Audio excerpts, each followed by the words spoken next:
Então, pessoal, muito boa tarde para vocês. Sejam muito bem-vindos aqui à nossa mesa.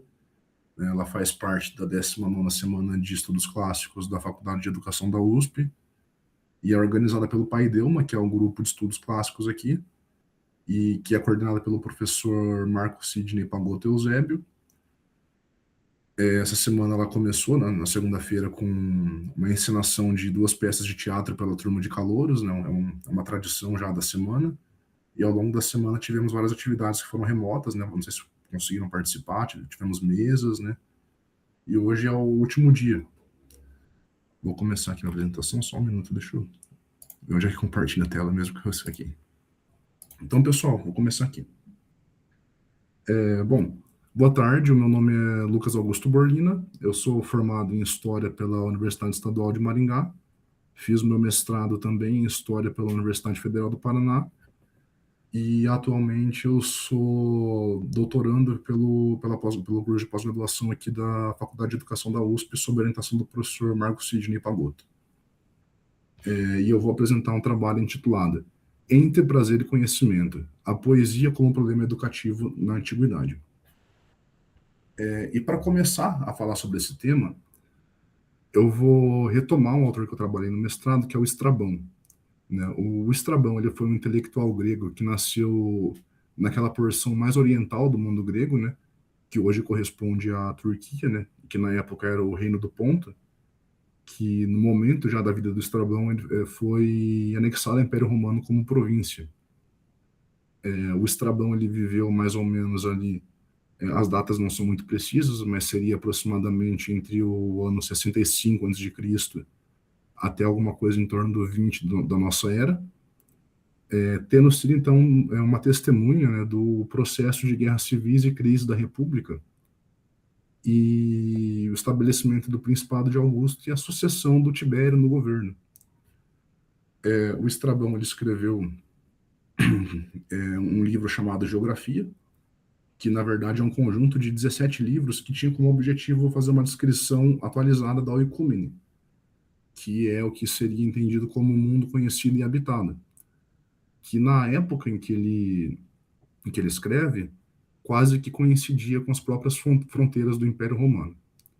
A gente pode dividir essa obra de uma forma que seria assim: os 2 primeiros livros eles constituem de uma introdução, em que o autor ele apresenta uma série de conceitos, uma série de teorias geográficas, enquanto que os outros 15 livros eles foram dedicados ao que seria propriamente a descrição desse mundo, né? Uma descrição de caráter geográfico, etnográfico. E aí, nessa introdução da geografia, o Estrabão ele vai debater uma série de conceitos importantes para a geografia.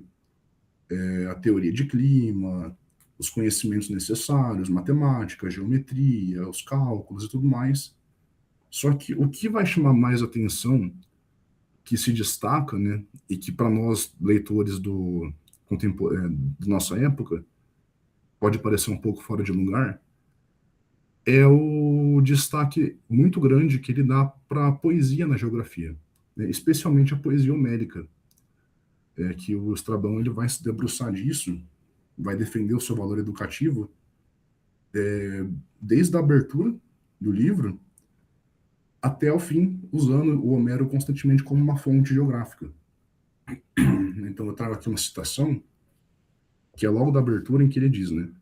Tanto eu como aqueles que me antecederam, como Hiparco, assumem corretamente que Homero foi o primeiro na arte da geografia.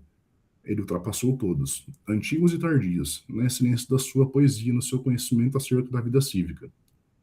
Ele se interessou não apenas pelas atividades humanas, a fim de apresentar sobre elas o máximo possível e transmitir para os outros, mas também sobre cada lugar de todo mundo habitado, mar e terra. De outro modo, ele não teria ido até os mais distantes lugares de seus escritos. Essa poesia, perdão, essa posição que o Estrabão apresenta logo no início da sua obra, ela revela pelo menos 2 coisas que eu queria destacar. Em primeiro lugar, a existência de um universo cultural e simbólico que pressupõe, nessa sociedade, uma relação muito íntima entre a poesia e a educação. E que, em segundo lugar, que essa avaliação que o Estrabão faz do uso da poesia, particularmente da poesia homérica, não era mais uma unanimidade entre os gregos, né? Porque ele fala isso em um tom meio defensivo e pressupõe a existência de críticos. Falando sobre o primeiro ponto, o que eu defendo é que em uma sociedade oral, como era a grega, a poesia, na sua forma cantada, ela deve ter sido uma das formas mais importantes e mais antigas de comunicação, né? E, de fato, a gente tem muita evidência, particularmente na poesia homérica, de que a circulação da poesia ela ocorreu em um espaço muito amplo e durante muito tempo, né? Por exemplo, você pega o dialeto homérico, ele tem uma série de construções gramaticais que mostram estratos de temporalidades diferentes, ao mesmo tempo que mostra a presença de formas de comunicação que são particulares de diversas regiões. E aí, se você considera que é uma tradição oral que circulava por meio de poetas, né, de rapsodos, e que eles recompunham essa poesia a cada performance, o que a gente entende hoje como poesia homérica cristaliza, né, essas várias etapas de recomposição na sua linguagem.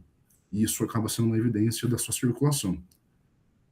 O Marcel Detienne, naquele livro Mestres da Verdade na Grécia Arcaica, ele argumenta que o poeta ele possuía um prestígio social tão grande que ele se produzia socialmente como mestre da verdade.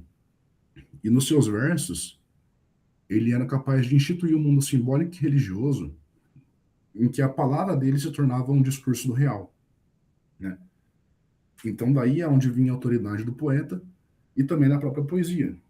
E dessa autoridade, né, consequentemente, vinha o seu uso na educação.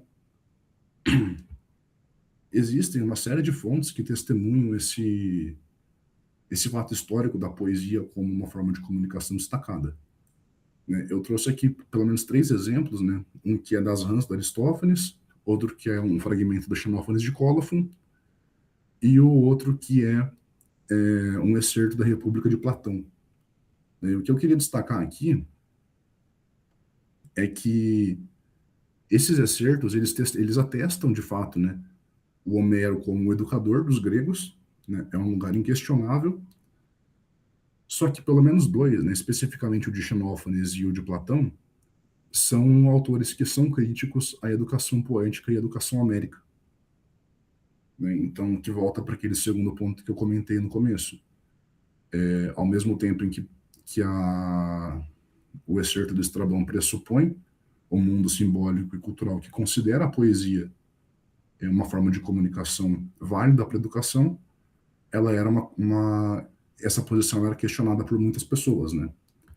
E o Platão, especificamente, não foi o primeiro, com certeza, mas que a gente tem conhecimento, ele provavelmente foi o primeiro que produziu uma crítica sistemática, né? E eu escolhi subdividir essa crítica em 3 pontos. A formação moral da criança, né, que ela tem que ser adequada com o bem da cidade, o componente irracional, que para ele a poesia promove, e o caráter mimético da poesia, que torna ela distante da verdade daquilo que é narrado. De forma muito resumida, né, a crítica moral, ela não questiona a capacidade da poesia, né, em formar a criança, só que é justamente esse potencial educativo que deixa o Platão no estado de alerta, né? Porque para ele, em primeiro lugar, é preciso supervisionar os poetas e contadores de histórias, né? Para que eles não exerçam uma influência negativa, particularmente sobre as crianças que seriam as pessoas mais propensas a serem moldadas por essa influência negativa. E aí ele propõe, inclusive, né, banir os poetas cujos exemplos e ensinamentos ele não considera benéficos para a polis. E aí ele vai incluir nisso tanto o Hesíodo quanto o Homero, que são as principais figuras da poesia arcaica, né? A crítica ao componente racional, o Platão, ele considera que a cidade ideal ela tem que ser governada pela razão. Daí vem aquela ideia do governante filósofo. E então a cidade ideal ela requer um tipo de educação que corresponde a isso. Então, tem que ser uma educação racional. Então, nesse sentido, o que a poesia faz quando ela fomenta medo, fomenta emoções, fomenta paixões, faz com que essas emoções e paixões governem o indivíduo, ao invés do indivíduo governar elas.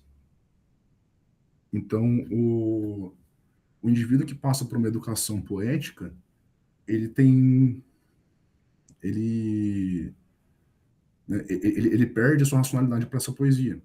Além disso, né, o Platão também ele vai levar em consideração o aspecto da inspiração divina, né? A gente vê quando a gente vai ler a Ilíada e a Odisseia, por exemplo, que a poesia ela é aberta como exortação às musas, né, para que a musa cante para o poeta poder cantar. Então, quando o Platão considera essa questão da inspiração divina ou da possessão, inclusive, ele está pensando o quê? Que não é o poeta, de fato, quem está por trás do discurso. Ou seja, não é um discurso racional. O poeta propriamente não tem a técnica daquilo que ele está falando.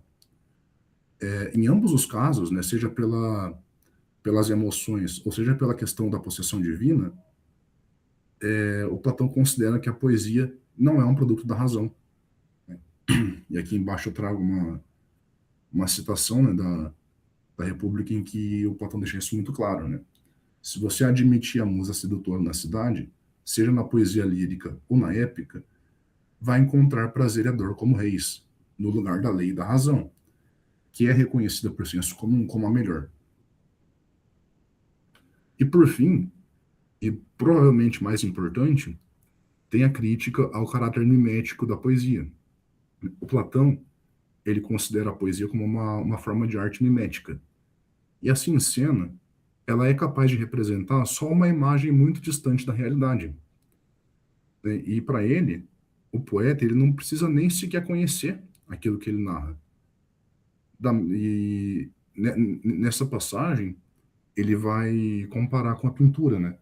O pintor que pinta, por exemplo, uma mesa ou uma cadeira, não tem que ser um conhecedor de marcenaria para fazer. Da mesma forma, o poeta que narra uma guerra, que narra uma cena em um navio, não precisa conhecer dos assuntos da guerra ou dos assuntos náuticos, por exemplo. Né? E mais ainda, né, uma vez que o poeta ele não tem um compromisso com a verdade, já que a própria condição mimética não permite que ele fale a verdade, isso para o Platão vai fazer com que ele argumente o seguinte, que o poeta, por não ter esse compromisso, ele pode conduzir a narrativa dele para o lado que ele quiser, da forma que ele quiser. Só porque dessa forma ele consegue causar prazer e admiração no seu público, né? Lembrando que o poeta oral ele é um profissional da poesia, né? Então esse apelo ao público também é importante para ele. Então, na prática, o que o Platão está imaginando é o quê? Que a poesia ela é muito distante do conhecimento, né? O fato que torna ela uma ferramenta inapta para uma educação ideal. O seu muito pouco tempo depois, aquele que foi provavelmente o seu aluno mais ilustre, não Aristóteles, ele vai bater de frente com essas ideias do Platão. Porque, para Aristóteles, o caráter mimético da poesia não só não é um problema, como para ele, na verdade, esse caráter até impulsiona o potencial pedagógico da poesia, né? Já que ele considera a poesia uma forma natural de aprendizado humano. E é justamente porque ela causa prazer. Então, o Aristóteles faz esse contraponto na poética, e aqui eu trouxe também mais um trecho, né, em que ele fala: de fato, a ação de mimetizar se constitui nos homens desde a infância, e eles se distinguem das outras criaturas porque são os mais miméticos e porque recorrem à mimese para efetuar suas primeiras formas de aprendizagem. E todos se comprazem com as mimeses realizadas, ou seja, né, a arte mimética ela gera para Aristóteles ao mesmo tempo prazer e instrução, né? E o Aristóteles, quando ele vai falar sobre a questão da realidade, né, Para ele, a mimesis não precisa, a mimesis, né, não precisa corresponder com a realidade. Porque, para ele, a mimesis ela é um ato, ao mesmo tempo, criativo e imitativo. E ele opera dentro do que é o verossímil e o que é o necessário para aquele contexto. Então, o poeta, quando ele faz essa imitação, por mais que ela não seja do real, ela opera dentro de certos limites que diz respeito à realidade. E aí, dessa forma, operando dentro do que é o verossímil, a poesia pode apresentar personagens, emoções e ações que podem sim instruir uma audiência. Então, para Aristóteles, as emoções que são produzidas pela arte mimética e o próprio efeito catártico, eles são vistos como objetivos pedagógicos da poesia. Então, assim, o Aristóteles ele não só reabilita a poesia como uma forma de educação, como ele revaloriza a relação entre prazer, as emoções e o conhecimento. Então, diferente do Platão, que por considerar isso uma coisa irracional e sem relação com a realidade, ele descarta, né, como possibilidade educativa. Então, aqui tem mais um excerto da poética que é bastante importante nessa discussão. Eu só não vou ler porque o meu tempo já não tem muito mais tempo. Então, com essa discussão de plano de fundo, a gente volta para o Estrabão, né? Só que o Estrabão ele vai entrar nesse debate com um interlocutor chamado Eratóstenes, né? Que também foi um geógrafo muito importante do período helenístico. Qual que é a grande questão aqui? Né? Os trabalhos do Eratóstenes eles foram perdidos, né? Um dos principais fontes do Eratóstenes é o próprio Estrabão. Então a gente tem uma visão muito parcial dessa questão, já que a gente não conhece as posições de Eratóstenes como ele próprio escreveu. E isso leva a gente para uma situação de um possível conflito, porque o Estrabão ele vai alegar que o Eratóstenes não acreditava que a poesia podia ser usada para educação. Só que, na verdade, o próprio Eratóstenes foi educado, né, com um poeta, que é o Calímaco, e ele próprio também teria escrito pelo menos uma poesia chamada Hermes, que a gente não tem acesso. Então, o que o Estrabão vai dizer que o Eratóstenes diz é que os poetas eles buscam apenas o prazer e não ensinar. Chegando a questionar também qual que é o benefício para um poeta conhecer sobre os lugares, o comando militar, trabalho agrícola, retórica, ou conhecer qualquer tipo de coisa que as pessoas costumam dizer que os poetas conhecem. Chegando ao ponto até de negar o Homero como um poeta sábio e educador. E comparando os versos dele com o que o Estrabão vai dizer, né, com uma mitologia de velhas mulheres a quem está permitido fabricar o que for apropriado para o seu próprio prazer. E o Estrabão, ele pensa exatamente o oposto disso, né? Ele se contrapõe a isso. Que para ele, a poesia é uma filosofia primária que introduz as pessoas desde a infância, ensinando-as sobre os costumes, emoções e ações, sem abrir mão do prazer. Para ele, a própria capacidade de um poeta em imitar é reflexo da sua sabedoria. Do contrário, ele não ia ser capaz de produzir uma imitação. Então, ele vai trazer como exemplo o Odisseu, do Homero. Né? Como é que o Homero seria capaz de apresentar o Odisseu como um grande orador, fazendo grandes discursos, se ele próprio não conhecesse a retórica? Né? Então, na verdade, o bom poeta, ele também tem que ser um homem que conhece das coisas, porque sem esse conhecimento ele não pode imitar. E o Estrabão ele vai até além. Né? Ele vai dizer que o mito, na narrativa, mesmo quando seja o mito que para a gente possa parecer mais absurdo possível, ele é uma virtude, né? Porque ele vai atuar como uma forma de linguagem que é atrativa para o público. Então ele vai escrever o seguinte, né? Quando as maravilhas e os prodígios são acrescentados, aumenta-se o prazer, que é um atrativo para o ensino. Então, a linguagem poética e a alegoria, por Estrabão são recursos que permitem ao poeta adornar os seus versos e tornar a poesia mais agradável, sem com isso perder de vista o seu objetivo pedagógico, né? E aí, no caso do Homero, vai caber ao leitor ou ao ouvinte da poesia reverter o processo criativo para encontrar a realidade, de modo que mesmo um verso muito absurdo possui fundamento. Eu trouxe um exemplo aqui, só que não sei se vai dar tempo, que é o seguinte, né? Na Odisseia tem a passagem que o Odisseu está cantando seus feitos, né?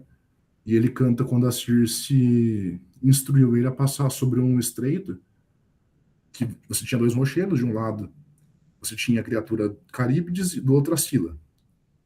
E aí, de forma muito resumida aqui, para não ir rápida, a Carípides, ela suga a água do mar e vomita 3 vezes por dia, e o barco que passasse ali estava perdido.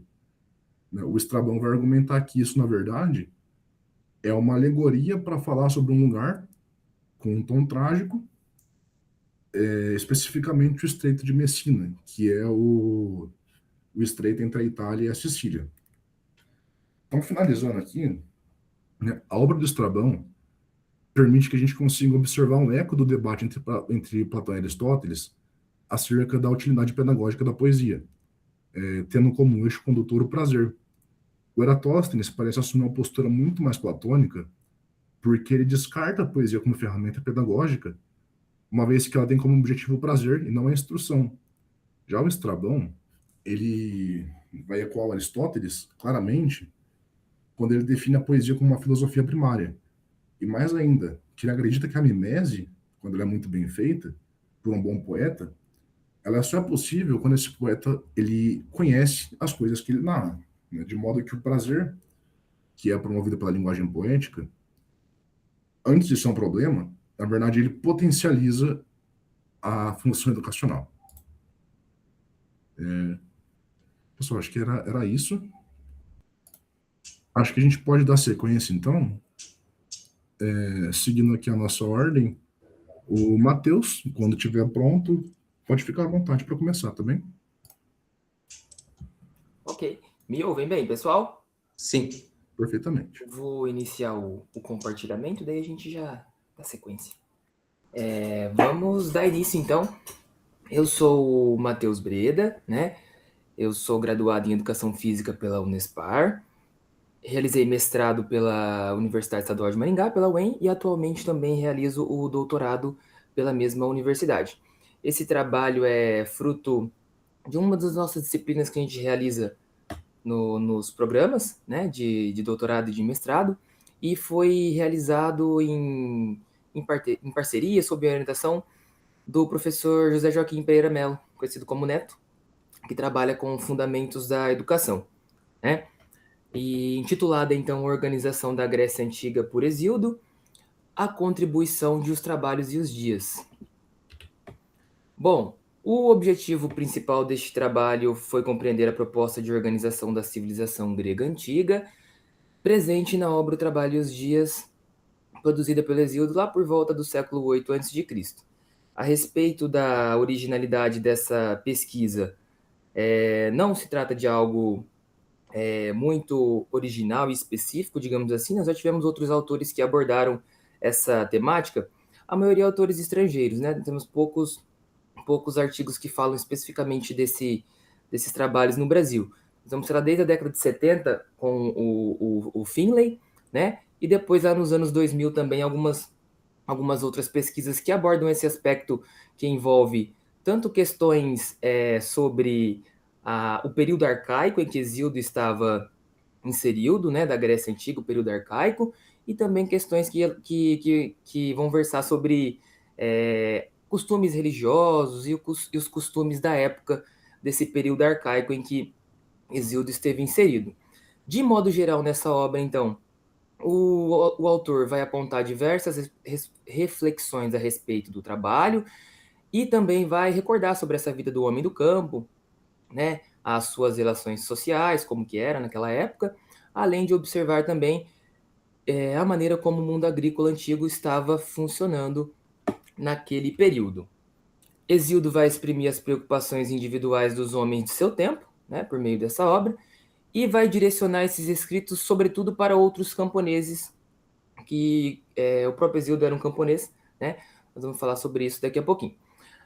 Esse período vai marcar a maneira como o homem grego antigo, aos poucos, deixa de compreender a figura do herói como modelo ideal de educação. Então, o Hesíodo é um pensador de transição, né? Então ele está percebendo, ele percebe, na verdade, e ele exprime isso por meio do seu texto, que a sociedade estava se transformando, né?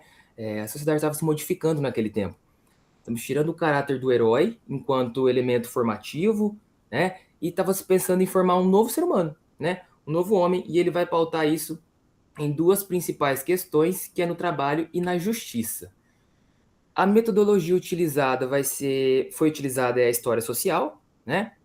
Trouxe duas citações, vou ler a segunda do Mark Bloch, que eu acho que é a que mais que resume de uma maneira bem clara como que a história social trabalha, né? Em suma, nunca se explica plenamente um fenômeno histórico fora do estudo do seu momento.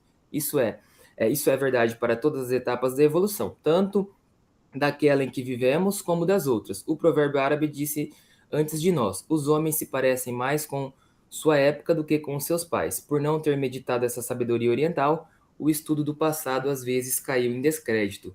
Então, a principal ideia metodológica que utilizamos para realizar pesquisa, seguindo os preceitos do Fustel de Coulanges e do Mark Bloch, é compreender que o estudo do passado não comporta uma análise que traga consigo preconceitos e vícios do mundo contemporâneo, né? Então a gente tenta lançar o olhar para o passado, tentando compreender o passado como ele foi, né? E não lançando com os olhos do hoje para o passado, né? E nessa busca de tentar entender o autor e a obra em seu respectivo momento para tentar descobrir por que ele estava escrevendo aquilo, por que ele estava falando sobre isso naquele período. Dividimos então o trabalho em duas sessões. A primeira vai falar um pouquinho sobre a Grécia Antiga, no período que Hesíodo produziu a sua obra, para tentar compreender o autor inserido em seu tempo, né? E na segunda sessão, dará subsídios para entender a organização da civilização antiga, né? Como que Hesíodo pensava e buscou organizar especificamente essa civilização, pautando-se sempre na justiça e no trabalho. Então nós vamos perceber que a Grécia Antiga, né? O cenário remete ao período da história das civilizações antigas denominado como arcaico. Então eu trago ali uma linha do tempo só para a gente posicionar onde que Hesíodo estava nesse momento em que ele escreveu, né? Então ele estava ali no período arcaico, que vai de 900 a 508 a.C., né? Foi antes do período clássico e depois do período que a história costuma chamar como obscuro, né? O Hesíodo estava ali, nesse período arcaico. E claro, esse período não é parecido com o que nós vivenciamos hoje em dia, né? Mas também é sempre bom e importante destacar que cada um desses momentos possui suas próprias características específicas e singularidades. E também que para esse estudo vai ser abordado então o período arcaico, visto que foi nesse momento que o autor habitava a Grécia Antiga e produziu as suas obras. No início do período arcaico, as cidades principais não eram nada urbanas. Se por urbano entendermos um grande assentamento cujos habitantes viviam não de suas terras, mas de atividades secundárias como o grande comércio, o varejo, a produção artesanal, o exercício de algum sacerdócio ou alguma atividade política ou administrativa. Aqui nós temos um resumo, né, um retrato de como que era aproximadamente esse período. Era um período realmente mais rural, né? A sociedade era diferente. A Grécia era dividida em cidades nesse momento, como por exemplo Esparta, Atenas e Corinto, que também vão ser chamadas de polis, né? Como que era a geografia aproximada dessa época? Era composta por latifúndios, cercados de montanhas, o cultivo era parcial, cultivo de plantações, né? Porque nem todas as terras eram férteis, né? Para cultivo, e o fluxo era pequeno de pessoas, né? Então, como a citação anterior trouxe, né? Não era um fluxo grande de pessoas. Tinham sim alguns, mas não era um fluxo grande. A agricultura e o pastoreio foram sempre grandes ocupações mais importantes e mais características dos gregos nesse momento, devido à sua geografia. O comércio era uma produção artesanal, geralmente de cerâmica, né? Mas nada de um comércio em larga escala, longe disso. Pequenos artesãos que produziam artefatos de cerâmica, mas que eram importantes, sobretudo pela influência do mar Egeu, que auxiliavam na produção da vida, né? Onde tem mar, geralmente se tem vida ao redor, e na antiguidade, nos tempos antigos, isso era muito comum, né? E também auxiliava na distribuição dessa cerâmica para outras regiões. Outros afazeres das cidades gregas antigas consistiam em formar e manter um exército militar. Então, existia um exército militar, apesar de não ter muitas guerras nesse período, ainda existia uma pequena preocupação com a formação militar nesse momento. As guerras não deixaram de existir, mesmo que aos poucos a vida grega assumisse um caráter menos militar e mais civil. Então, estava passando por uma transformação, né? O caráter militar e guerreiro estava sendo aos poucos, e heróico, né? Estava sendo aos poucos substituído por um caráter mais civil, né? Nesse sentido. Todas essas características formam a polis, né? Como eu havia falado para vocês, essas cidades do período arcaico.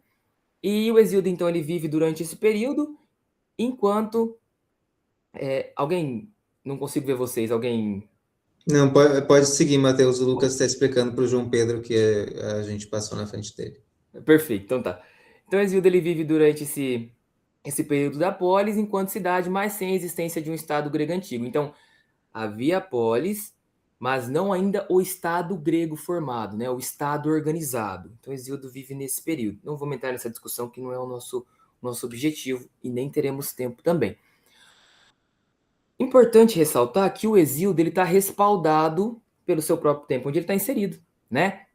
Hesíodo, ele estava historicamente respaldado por isso, para ele fazer essa sua análise da sociedade vigente, porque ele era um camponês, né? E a figura do camponês no século VIII,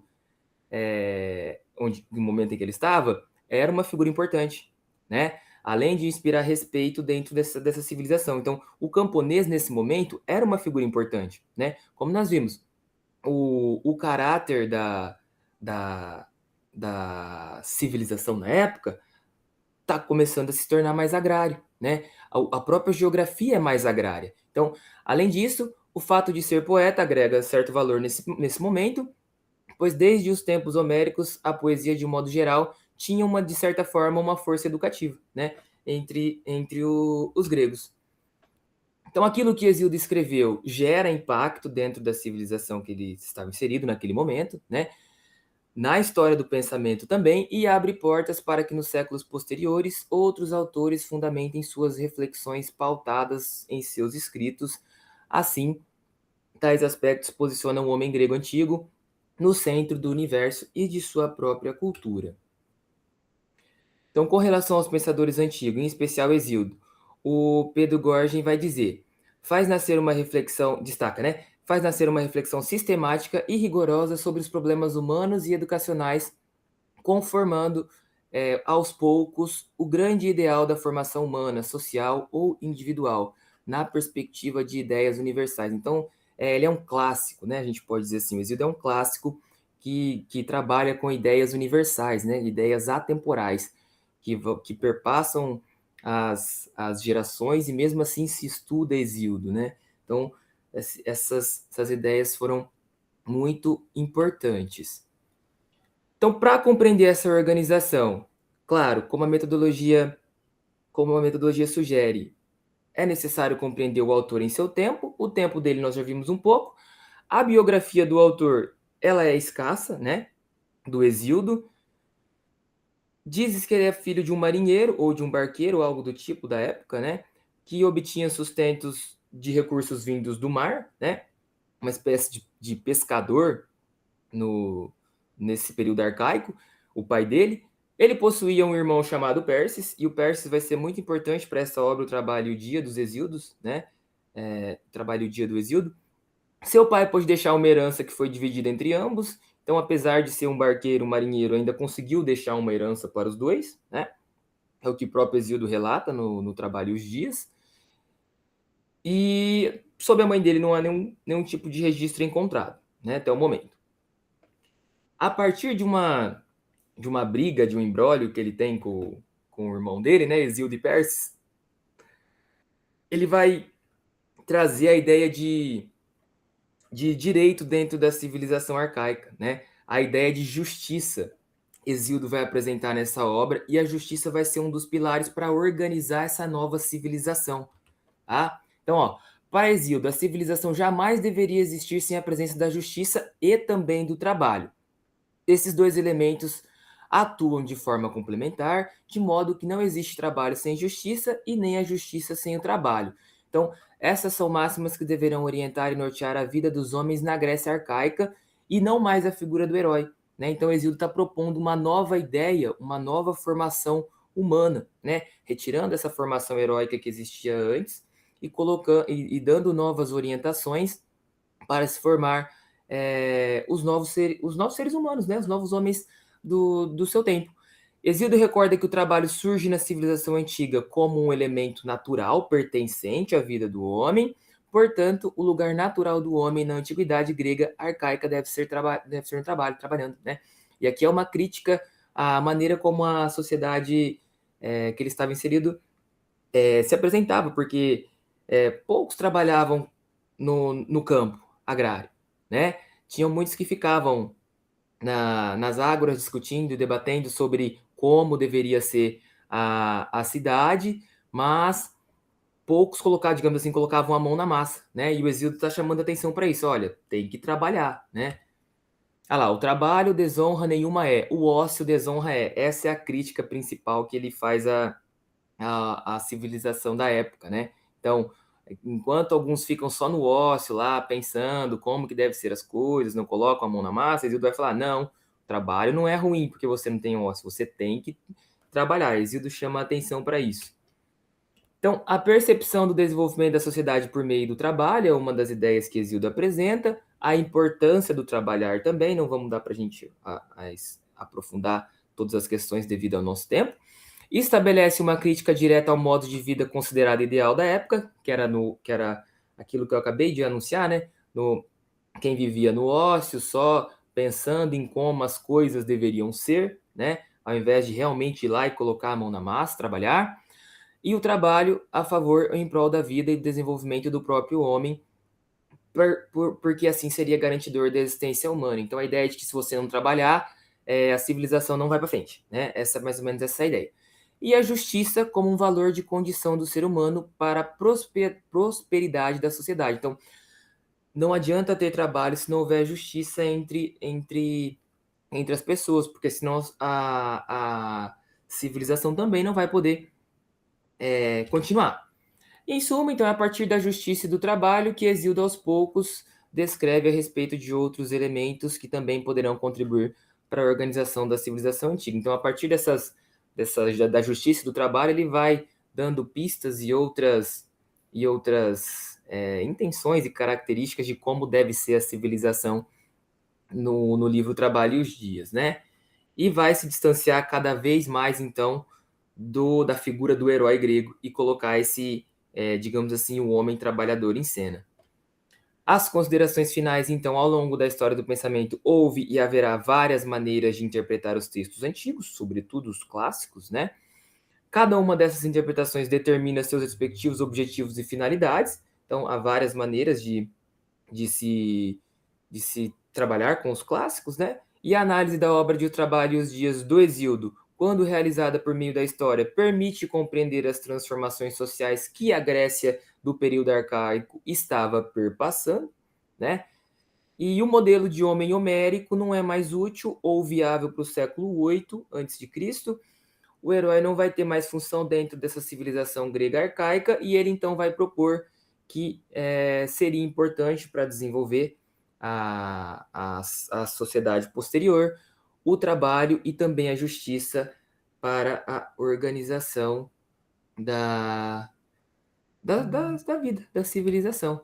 Essas foram algumas referências e, no geral, acredito que é isso. Encerrar meu compartilhamento. Obrigado, Matheus. Muito bom. João, Só para você quer já falar em sequência? Você tá preparado? Que a princípio Pode você seria o ser. primeiro, beleza? Tudo bem falar agora? Assim que você começar a falar. Então, quando você Tá, estiver pronto, a palavra é sua, tá bem? deixa eu só colocar a apresentação aqui. Então, boa noite a todos e a todas. Primeiramente, queria desculpar um pouco pelo atraso. Hoje foi o dia foi um pouco corrido, mas queria também agradecer, é, primeiramente, à USP, e também aos organizadores do evento. É a segunda vez que eu participo do evento, e eu lembro que a primeira vez foi bem produtiva, foi bem interessante. Eu gosto bastante desse modelo online, que, enfim, permite essa internacionalização também, mas também uma nacionalização do debate acadêmico. Eu sou do Rio de Janeiro, enfim, imagino que cada um aqui é de um lugar específico e é importante essa multiplicidade de lugares e de academias debatendo sobre a educação no mundo antigo. É, eu venho trazer hoje um pouco da minha pesquisa. Eu sou doutorando em História Comparada pelo programa História Comparada na UFRJ. Atualmente, eu estou sob a supervisão do professor Fábio de Souza Lessa, sou também bolsista CNPq, e venho trabalhando com um tema importante, interessante, e talvez cada vez mais divulgado, chamado a História das Emoções. A História das Emoções é um campo recente, mas que tem sido muito produtivo. Só que, no entanto, é um campo muito associado ainda, especialmente à Idade Média e ao mundo moderno, né? E o que eu venho tentando trazer é resgatar um pouco dessa metodologia para a antiguidade, e especialmente a antiguidade grega homérica.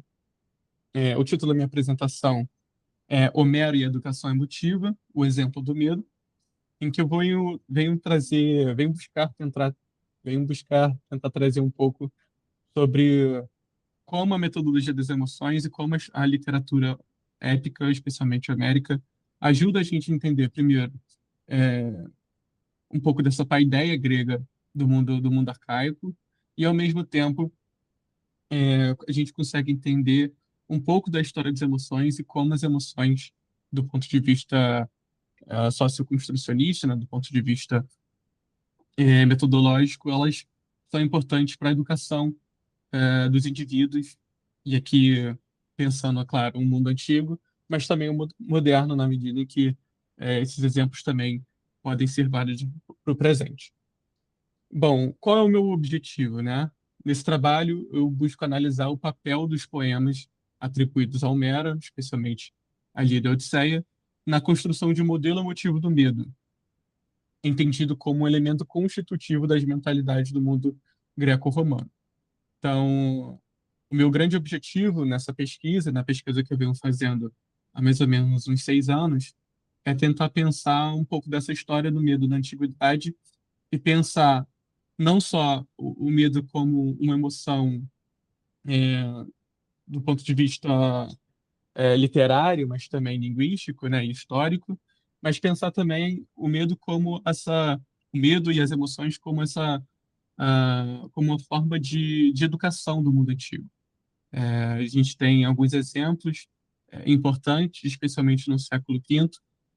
Então, a história das emoções que existe ainda na antiguidade trata bastante do século V, especialmente ateniense, já que uma grande parte da documentação ela é oriunda desse período. Então, a gente tem Aristóteles, Platão e também o campo da medicina, né, que trabalha bastante com as emoções, e, portanto, isso é um grande facilitador. E o que eu tento fazer um pouco é resgatar essas ideias, não para a filosofia, não para a medicina, mas para a literatura, e especialmente o mundo homérico, que é, para mim, uma grande referência no mundo antigo, e que, pela minha hipótese, né, essas ideias que Homero ou os Homeros vão construir, vão se perpetuar ao longo de toda a história grega. Então, a minha hipótese aqui é apresentar a poesia homérica como um modelo, né, cujo objetivo não era só apresentar como exemplo. Então, a ideia não é só mostrar a forma como o guerreiro deve se portar frente ao medo, por exemplo, mas também ele funciona como uma espécie de dicionário emotivo, né? Homero é um grande teórico das emoções da antiguidade. Esse é um termo utilizado pela metodologia, mas que eu vou apresentar um pouquinho mais para frente. Bom, introduzindo um pouco da metodologia da história das emoções, a primeira coisa que a gente parte, né, o primeiro pressuposto, é de que as emoções são uma construção social, elas não são inatas. Na verdade, isso tem sido um grande desafio das ciências humanas, especialmente a sociologia, a antropologia, mas também cada vez mais a história, de mostrar para o mundo acadêmico que as emoções, apesar de parecerem extremamente naturais e estarem também relacionadas ao mundo da biologia, elas são parte constitutiva da construção do indivíduo que pensa as emoções ao longo da sua trajetória, da sua formação, através da educação. Então, eu costumo dizer sempre que a gente não nasce sentindo, a gente aprende a sentir. E a gente aprende a sentir desde emoções que parecem, obviamente, construções, tal como, por exemplo, a saudade, né? A saudade costuma ser uma emoção apresentada como muito brasileira, muito própria do Brasil, mas ela também é válida para emoções como o medo, que parecem ser emoções universais e, obviamente, biologicamente, elas são, né? Mas do ponto de vista cultural, elas têm interpretações extremamente diferentes, e Homero é um grande exemplo disso. Então, esse pressuposto, apresentado pela Bárbara Rosenwein, diz o seguinte, né? É preciso problematizar os sentimentos do passado, tratando de suas características distintas. Então, é preciso entender o medo e as outras emoções do ponto de vista histórico, né? É preciso historicizar elas, entender as suas histórias, entender que elas mudam no tempo e no espaço. Existe um papel da educação gigantesco nesse processo, como eu havia falado, na medida que a gente está sempre aprendendo a sentir. E esse aprender a sentir, ele acontece, do meu ponto de vista, ao longo de toda a nossa trajetória. Não só a metodologia das das emoções vem trabalhando bastante com essa forma de analisar o que a história das mentalidades chama, né, de maneira de sentir e pensar, mas também o campo da antropologia, que inclusive está muito mais à frente do que a historiografia, né? Então existe um autor, talvez um dos mais conhecidos e dos mais importantes também do mundo moderno, é, chamado David Le Breton, que escreveu recentemente e tem produzido há bastante tempo também ah, um trabalho sobre antropologia das emoções, né? Então ele vai dizer, por exemplo, dentro desse campo relacionado a emoções e educação, o seguinte, que para a antropologia, a esfera das emoções provém da educação. Ela é adquirida de acordo com as modalidades particulares da socialização da criança. E aí, novamente, eu acrescento que esse processo ele é não só infantil, mas também ao longo de toda a nossa trajetória, né? A gente está sempre aprendendo a sentir. E aí, eu entrando um pouco mais da documentação, uma coisa super interessante é que existe uma grande pluralidade de medo. A gente costuma ver o medo, inclusive, associado a uma única palavra, né, que é o phobos. E, de fato, phobos, na antiguidade grega, especialmente no mundo clássico, ele é a palavra que vai estar associada quase sempre ao medo. Mas no mundo homérico isso não é uma verdade. Por incrível que pareça, phobos em Homero não significa medo, né? Phobos em Homero tem outra conotação que está mais associada à fuga. Esse sentido do medo que a gente conhece, ele está muito mais associado ao século V, especialmente com Aristóteles e Platão. Mas a forma como o medo aparece na Antiguidade Homérica é através de quatro formas, né? E dentro dessas formas, a gramatical, o phobos não é o principal. Especialmente o deus, o deido e o tromos, que são três substantivos que também podem ser verbos, né? Então, você tem o deido, mas você tem o deido, mas também tem o deidel, né? Que é o verbo, sentir medo. Assim como phobos, aparece o phobos, mas também aparece o phobel, né? Então, gramaticalmente, ele é muito versátil, ele é pluriforme, né? Existem várias palavras que significam medo nos cantos homéricos, ao mesmo tempo que ele aparece de outras formas. Uma outra forma interessante que eu acho é através das perífrases, né? Existe uma grande repetição de palavras no texto homérico, que é próprio do hexâmetro datílico, em que repete o tempo todo coisas do tipo o Odisseu sentiu o seu coração estremecer. E esse coração estremecer, que está associado geralmente a esses órgãos princípios, né, os órgãos dos sentimentos, tal como o timós, eles vão estar associados a emoções, nesse caso, o medo. Ele vai aparecer também através de símiles, que são basicamente comparações, né? Então, vai aparecer bastante algo como tal como um leão, tal como um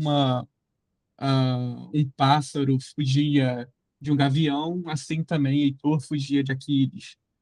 Então, existe essa forma de pensar o medo também. E existe uma quarta forma, que é através de personificações. E aí o medo aparece personificado como Phobos e como Deido, que são filhos de Ares, né, que é o deus da guerra. Então, muito interessante a gente pensar o medo sendo filho da guerra, né? Não só da guerra, mas também do amor, já que a Afrodite é a mãe deles. É, Para além dessas formas de pensar o medo gramaticalmente, existe também uma forma de pensar o medo que eu chamo de faces do medo, né? O medo ele aparece em diversas faces que vão variar de canto para canto da Odisseia, mas também nas suas formas, né? Então existe, por exemplo, o medo da guerra, que ele é ambíguo, ele é o medo da guerra e também na guerra, né? E essa forma de pensar o medo da guerra ele varia também de gênero. Então existe o medo da guerra sentido pelos homens e o medo da guerra sentido pelas mulheres, que vão pensar a guerra emocionalmente de pontos de vista diferentes. Existe o medo do mar, né? O medo é, desse lugar que é ambíguo, ao mesmo tempo é sagrado, mas ele é também tenebroso, né? Então, esse mar é o espaço do não retorno, o espaço do desconhecido, do invisível. Então, tudo é muito tenebroso no mar, isso aparece muito na Odisseia, por exemplo.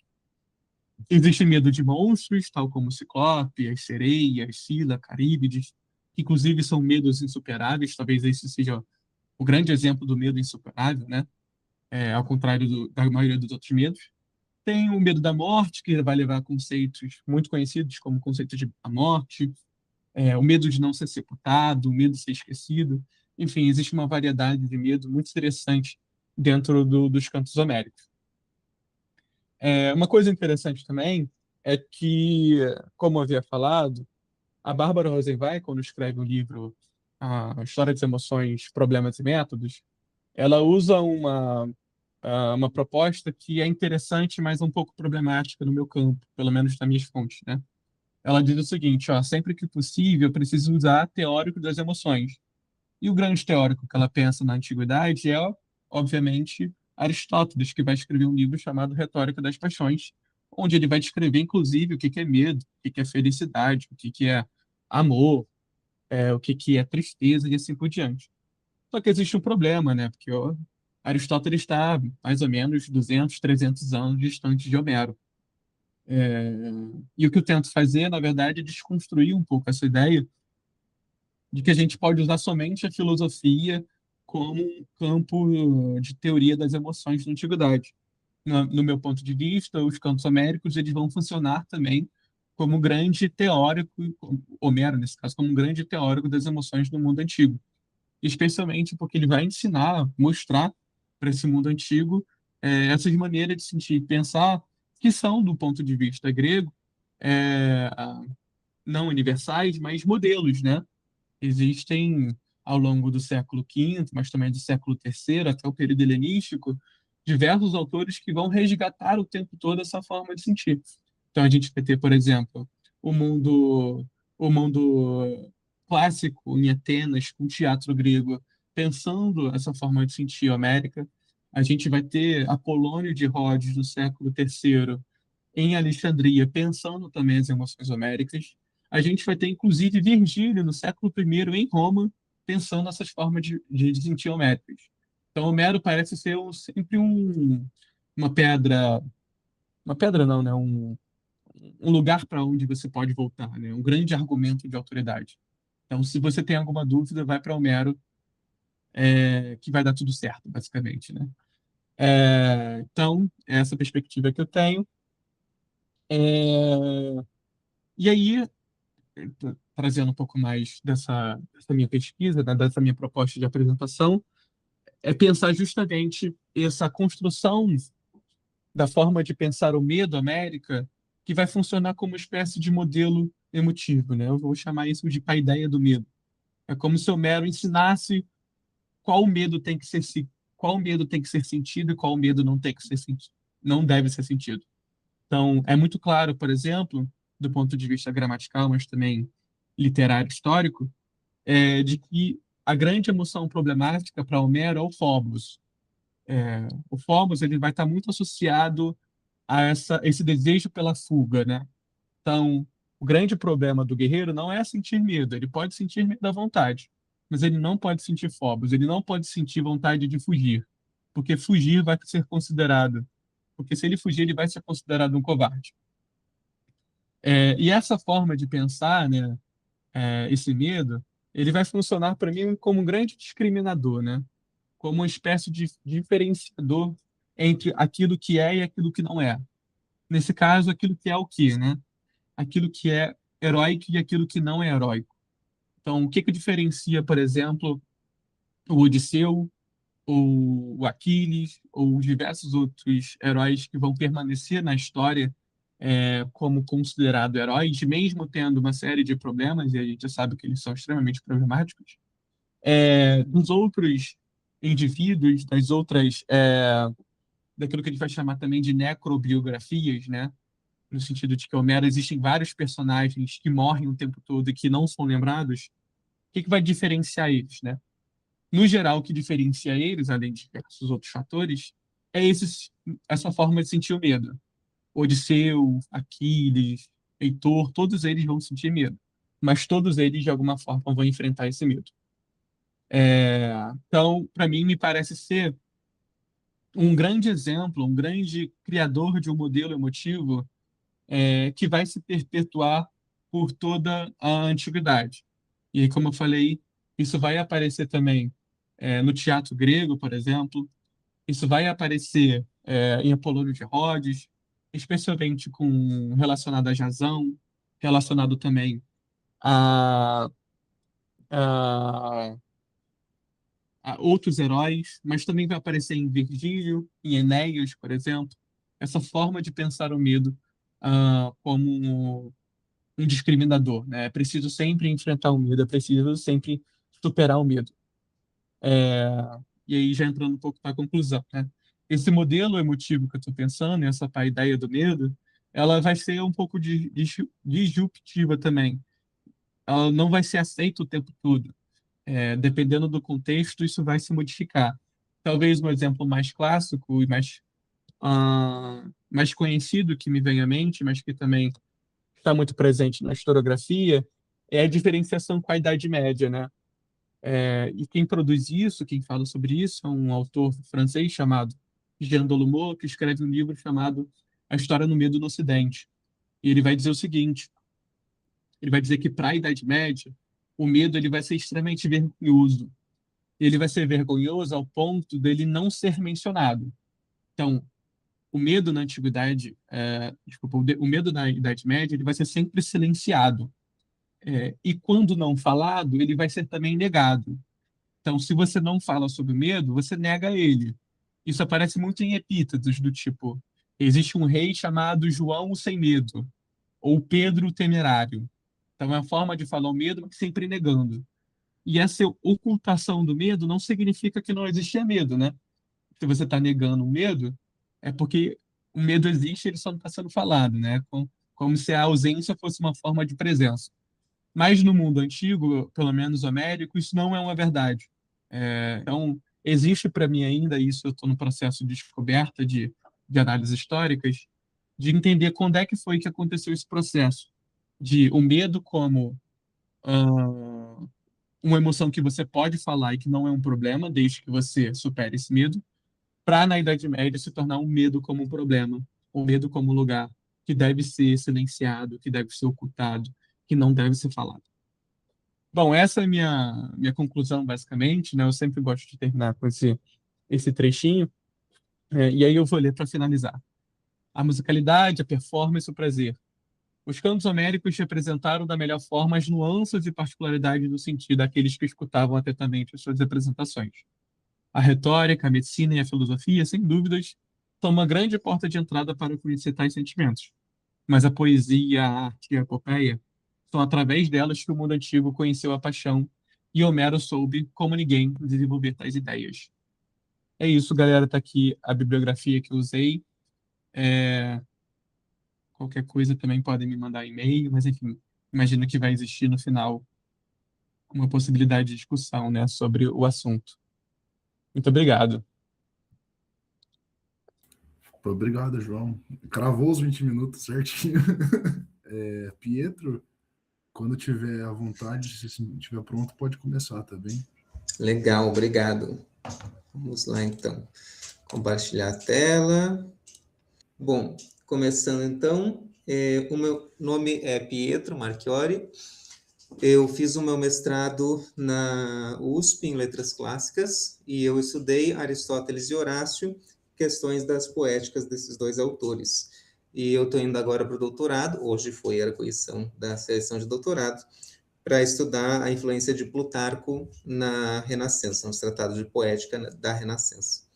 Então, o trabalho se chama Aristóteles e os prazeres filosóficos do compreender, Mantanen, e do admirar-se, Traumatzen, aplicados à mimese como forma de lazer do homem livre. Essa comunicação é um recorte da minha dissertação de mestrado, que se chama Officia Poetae na Poética Clássica, Docere Delectare Commovere, em Aristóteles e Horácio, que estuda os efeitos da poesia sobre os ouvintes, em Aristóteles e Horácio, e as relações ou faltas de relações entre esses dois autores, principalmente através de Cícero. Então, uma etapa disso passou por compreender exatamente os efeitos da poesia dentro do pensamento de cada um desses autores. Então, uma parte disso no Aristóteles são os prazeres filosóficos do compreender e do admirar-se, presentes na mimese. Bom, então eu começo com aquele passo famoso da poética que o primeiro, fugiu o nome dele, que o primeiro apresentou, onde o Aristóteles diz: o ato de mimetizar é inato aos homens desde a mais tenra infância, e por meio da mimesis adquire também os primeiros conhecimentos, e é inato o alegrarem-se todos com as imitações. Então, imitação aqui, a palavra em grego é a mesma, né? Mas ela pode cobrir desde imitação, como é para nós hoje, mímica, até obras que representam coisas.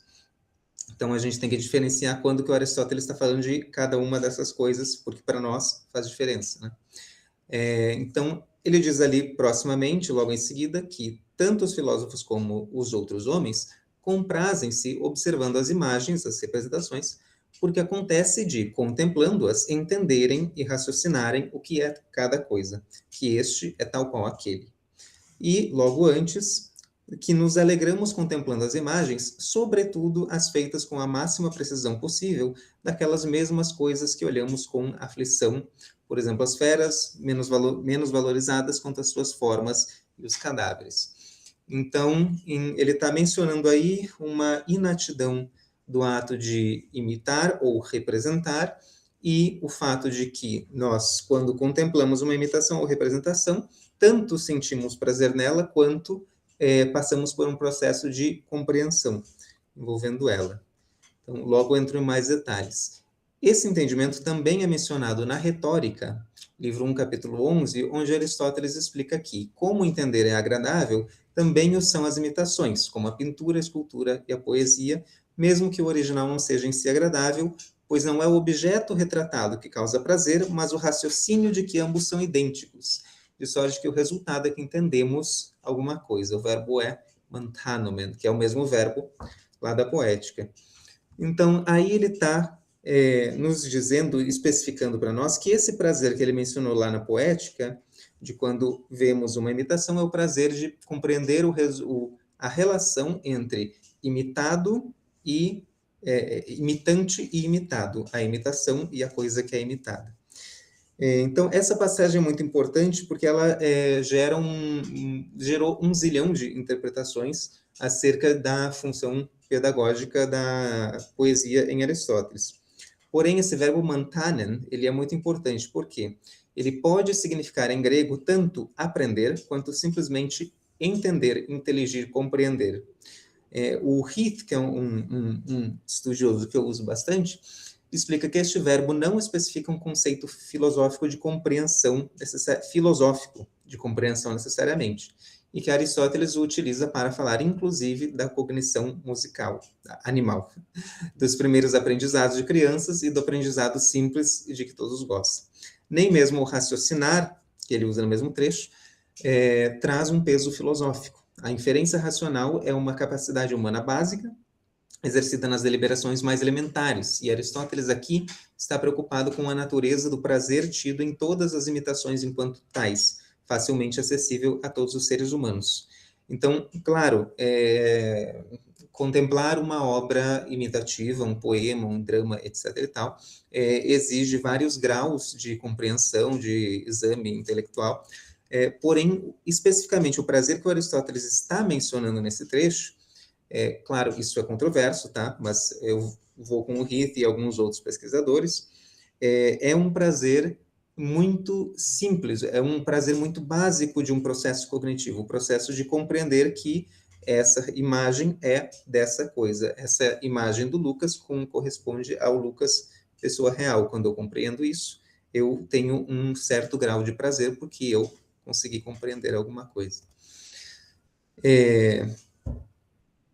Beleza. Então, tem outros trechos em que ele menciona esse prazer do conhecer. Na metafísica, ele diz que nós temos prazer em conhecer, o verbo gnoritzen, pela percepção sensorial, não apenas pela inferência racional. Quer dizer, aí eu interpretando, né? Um familiarizar-se com o mundo, não um acúmulo de lições teóricas, exatamente. Então, nós temos prazer em sentir novos gostos, prazer em sentir novas texturas, prazer em ver novas paisagens, e esses prazeres, que são prazeres do conhecer, não são prazeres do que nós chamamos, em português, de aprendizado, no sentido de que não são informações que nós absorvemos e acrescentamos em um banco de informações na nossa memória que se coadunam em torno de um objeto que forma uma disciplina, um conhecimento sobre matemática, um conhecimento sobre literatura, um conhecimento sobre mecânica. São experiências que nós temos que nos levam a alguma compreensão que é prazerosa. Na Retórica, livro 3, ele menciona que as melhores metáforas provocam um rápido reconhecimento de que uma coisa é outra. Isto é aquilo, o mesmo que ele falou na Poética. Então, nesse sentido, há algo de comum entre metáforas e obras miméticas. Uma metáfora não fala que algo é como algo, mas que algo é algo, ou que é compreendido em algo. E Aristóteles usa uma variação disso na Poética, quando ele fala isto é aquilo, tanto para as metáforas na Retórica, quanto na Poética para as imitações. Usa uma variação disso para explicar o prazer contido no entendimento da representação mimética. Então, tem um último trecho aqui. A intelecção pela observação é expandida ainda no capítulo 9, onde ela é relacionada ao caráter universal da poesia, pois por representar quais eventos ocorrem a qual tipo de pessoa dizer ou fazer segundo o verossímil e necessário, fim a que visa a poesia, torna-se mais filosófica do que a história. Ou seja, a representação da poesia não se dá necessariamente entre um particular e outro, como a personagem de Sócrates nas nuvens e o Sócrates real, a imagem que eu estou vendo do Lucas e o Lucas real, mas primordialmente entre uma representação particular, a imagem do Lucas é uma imagem apenas, e um padrão ou arquétipo de algo existente. Então, numa peça, um homem representado não é um homem específico no mundo real, necessariamente. Ele é a ideia de algum tipo de homem. Então, esse é o processo de cognição que o Aristóteles menciona na Poética acerca da experiência poética, e segundo a linha interpretativa que eu sigo. Tem muitas linhas interpretativas sobre a poética, e, enfim, isso as pessoas ficam debatendo de uma maneira sem fim. Bom, eu estou correndo, me desculpem, mas é o que tem tempo limitado, né? Bom, então, para falar do prazer que essa cognição traz, mais especificamente, eu vou para a Retórica, onde ele dá uma definição ampla de prazer. Ele define prazer mais de uma vez, também tem gente debatendo sobre a concepção dele de prazer. mas esse passo da retórica é muito ilustrativo. Ele diz que é agradável tudo quanto é conforme a natureza, quer dizer, tudo aquilo que tem a existência conforme a sua essência. Então, uma cadeira que serve bem para sentar, é uma boa cadeira e proporciona prazer por isso. Um lápis que serve bem para escrever, e assim por diante. E no caso dos seres vivos, um ser vivo que cumpre bem a sua essência. Um animal que é saudável, viçoso, uma planta que é viçosa, um animal que é saudável, um homem que é virtuoso, e assim por diante. Então, outra coisa importante sobre o prazer é que ele diz que o prazer como o prazer consiste em uma certa emoção, e a imaginação é uma espécie de sensação enfraquecida, segue-se que o lembrar e o esperar são acompanhados de uma certa imagem daquilo que se lembra e espera. E se isto é assim, é evidente que há prazer tanto para os que lembram quanto para os que esperam, visto que também há sensação. Então, o prazer não é apenas relativo àquilo que está no momento presente, mas também relativo ao passado e ao futuro, conforme nós somos capazes de lembrar do passado e esperar o futuro, imaginar o futuro. E isso é importante pelo seguinte: de igual modo, o entender e o admirar são geralmente agradáveis, pois no admirar está contido o desejo de entender, de sorte que o admirável é desejável, e no entender se alcança o que é segundo a natureza. Então, quer dizer, quando eu compreendo alguma coisa, eu compreendo a natureza dela, eu tenho prazer em perceber essa natureza, em perceber que essa coisa está conforme a sua natureza. E quando, antes de eu entender essa coisa, eu vejo ela, eu vejo que há algo para entender nela, eu sinto um prazer antecipado do entendimento que eu terei no futuro. Isso é o que ele chama de admiração. Entender é o Manthana e o admirar é o Taumatsan. E como entender e admirar é agradável, necessário é também que o sejam as coisas que possuem essas qualidades, como as imitações, as da pintura, da escultura, da poesia e, em geral, todas as boas imitações, mesmo que o original não seja em si mesmo agradável, aquele trecho que eu já li. O resultado é que entendemos alguma coisa. Então, portanto, o entender é agradável porque alcança o que é segundo a natureza, quer dizer, o verdadeiro.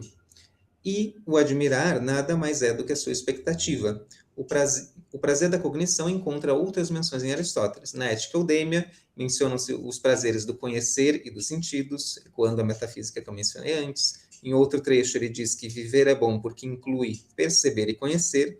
E na Ética Nicomaqueia, ele diz que os prazeres do pensar e do entender nos fazem pensar e entender ainda mais. E a prudência é um estado que proporciona prazer. Mais importante, na retórica, no livro 3, ele parte da premissa de que uma compreensão fácil é, por natureza, agradável a todos, de forma que são mais agradáveis as palavras que proporcionam compreensão, e pelo mesmo motivo, principalmente, a metáfora e o símile. E melhor a metáfora do que o símile, porque ela é mais curta. Em outro trecho ele fala que aquilo que é mais curto provê um aprendizado mais conciso e mais claro. Então, quanto mais conciso e mais claro o aprendizado ou a compreensão, mais prazer cognitivo proporciona. Esse raciocínio se estende aos entimemas e demais artifícios do discurso que ele vai destrinchando na continuação dessa passagem. Então, o conceito de Taumatsen, como o desejo de aprender, é indicado por Aristóteles na Metafísica, logo no início, como a condição que, no passado como no presente, conduz o homem, ignorando as causas dos fenômenos, a interrogar-se e a conhecer. Nessa passagem, Aristóteles, depois de afirmar que os homens filosofam por causa do admirar-se com algo que não compreendem, explica que é em virtude da admiração que os filósofos são amadores dos mitos, filômitos ou filósofos, pois os mitos se fazem de coisas admiráveis. Então, quer dizer, o que faz o filósofo ser filósofo é se admirar de alguma coisa que ele ainda não compreende, sentir prazer nessa admiração, entendê-la e sentir prazer na sua compreensão. E quando ele assiste a uma representação, ele sente o prazer da admiração, porque há coisas impressionantes ali para serem compreendidas. Nesse sentido, é que os filósofos tendem a ser também filômitos, amadores dos mitos.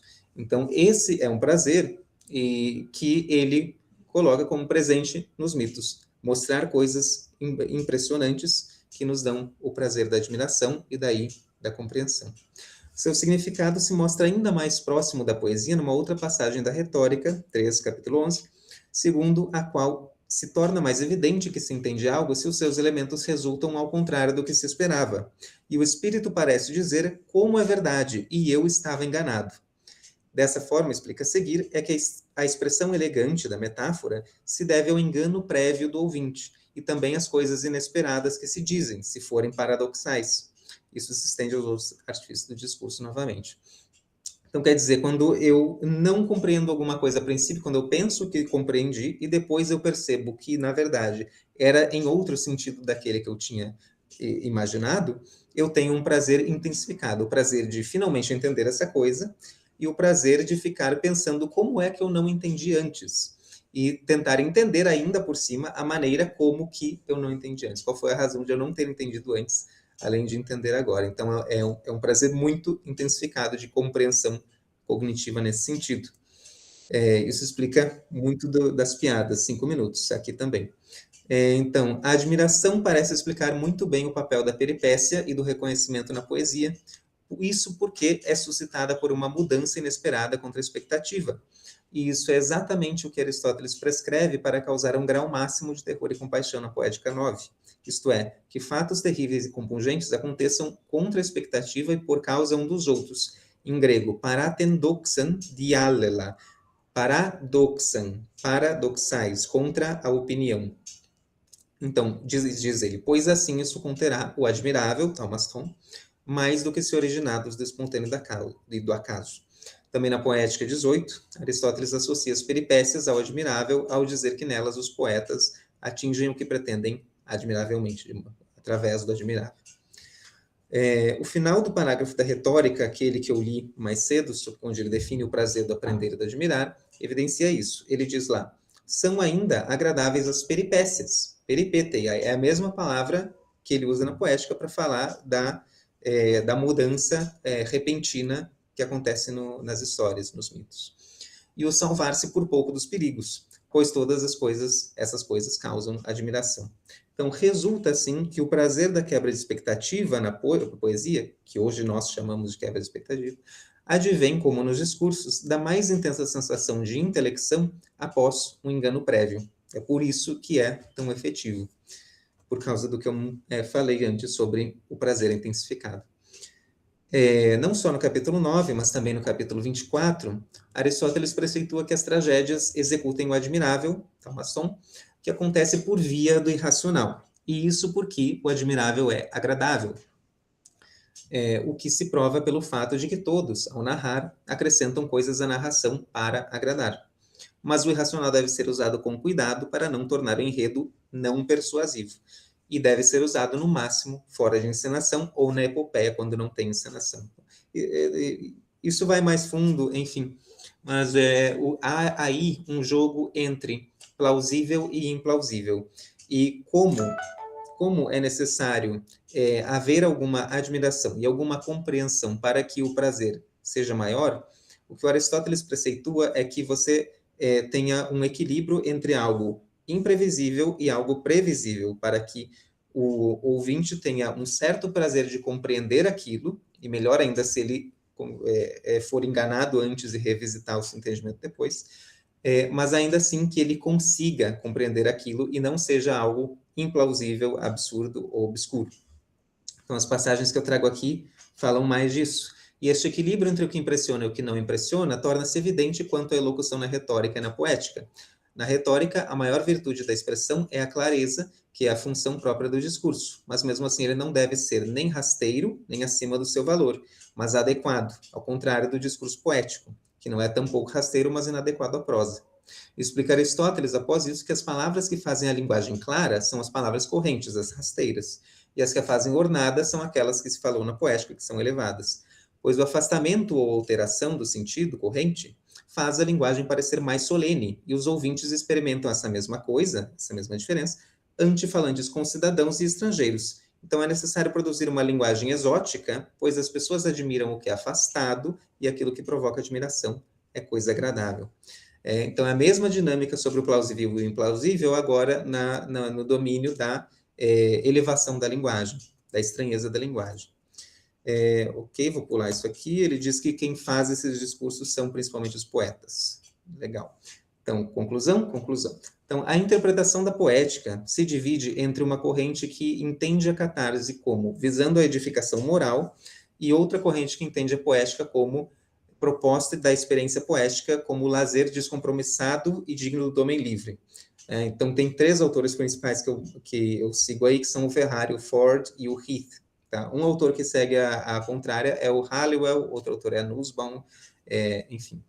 Para esses autores, baseados na Poética 25 e na Política 7 a 8, o prazer poético consiste na compreensão das relações internas e externas da obra em todas as suas camadas, partindo desse prazer cognitivo que eu descrevi. Nisso, exercendo o ouvinte juízos e capacidades intelectuais e morais, mas não necessariamente extraindo lições, quer dizer, ele compreende, mas não necessariamente ele está aprendendo lições de vida. Por todo dito e outras razões, a esta corrente é que eu adiro, para usar uma forma defectiva. Então, segundo a experiência poética em Aristóteles, a experiência poética em Aristóteles envolve processos cognitivos semelhantes aos do processo filosófico, porém não voltados a um aprendizado, e sim a compreensão de relações internas e externas ao poema, que proporciona o prazer da compreensão em si e da admiração, que é o desejo pela compreensão, que são prazeres comuns ao filósofo, resultando em um lazer intelectual e, como diz na Poética 9, filosófico. Assim, aqui na metafísica se diz que o filósofo é filômeto.